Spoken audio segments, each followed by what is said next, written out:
All right, so right now I'm standing out in the road. It's running in front of this property. Okay, we have our two units here. We have unit 1, we have unit 2. As I've said before, there's no gutters that are running along the top of here.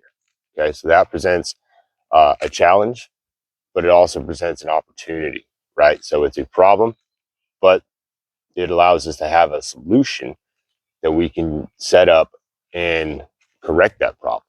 All right. Now, my initial idea for this, right, is to just put gutters up, run it into a rain barrel, and then be able to use that to filter out and water beds or whatever, right? You have that water stored. But as I'm looking at it, and as I'm sitting on the porch thinking and observing and really using the creative part of the design process, putting everything together, my next thoughts on this is to not necessarily put a gutter system up, but do a water catchment in a sort of way that still allows, water runoff to be useful, but without having the classic gutter across the front. This will be appealing to the eye as clients and customers and guests show up to, for unit 2 here.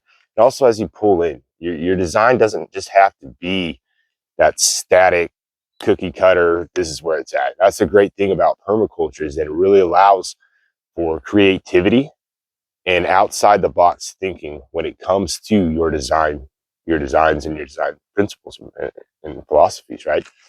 Um, so what are some of the problems here that we have solutions? Well, we have this space in front of the porch here where the water comes off and then immediately slams down, right?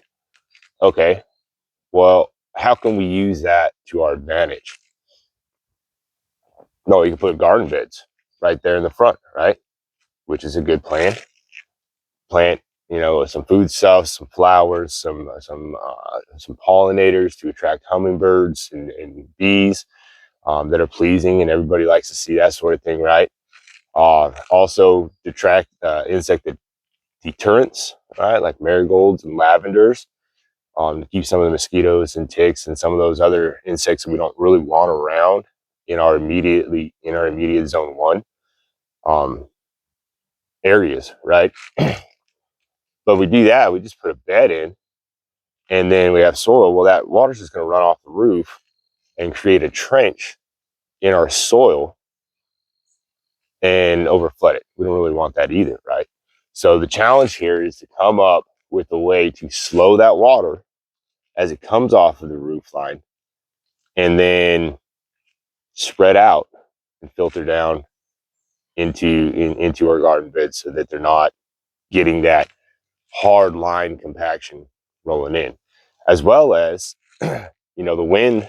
This is facing, the way I'm facing now is south, which is very awesome, but we get that southern wind coming through, and the last week that I was here it rained quite a bit and it just blew all that water onto the porch. So another way that we can solve that problem is to install another like false roof coming off of the top of the porch awning right here, but instead of running it underneath our main roof, we can go up on top of it like this, right? So this is the main roof, water comes down and then goes into our filtration or our breakup station here, and then we'll have another roof here, maybe polycarbonate, something that's clear, see-through, to allow that sun to still come in but keeps that rain off.